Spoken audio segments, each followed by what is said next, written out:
Hello children, welcome to my channel Easy 60. இன்னைக்கு Tamil Nadu syllabus standard 10 ஓட chapter 2ல example 2.25 பார்க்கலாம். இங்க 15th term 24th term nth term கண்டுபிடிக்க சொல்லியிருக்காங்க.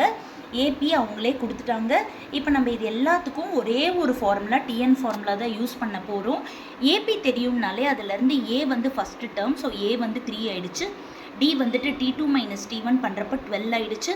ஸோ T15க்கு நான் ஃபார்முலா எழுதிட்டேன்.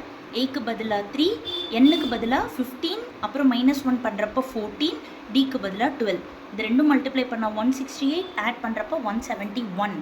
நெக்ஸ்ட்டு T24க்கு போயிடலாம். இதுலேயும் ஏவோட வேல்யூ n-1 வந்து 24 - 1 23 ஆயிடுச்சு. டி பதிலாக 12. இதை மல்டிப்ளை பண்ணால் 276 + 3 பண்ணுறப்போ 279. ஸோ டிஎன் வேணும்னா ஃபார்முலா எழுதிட்டேன். ஏ பதிலாக 3, டி பதிலாக 12. 12ஓட உள்ள மல்டிப்ளை பண்ணிட்டேன். 12n அப்படியே இருக்கும். 3 - 12 வந்து -9 ஆயிடுச்சு. Thank you children.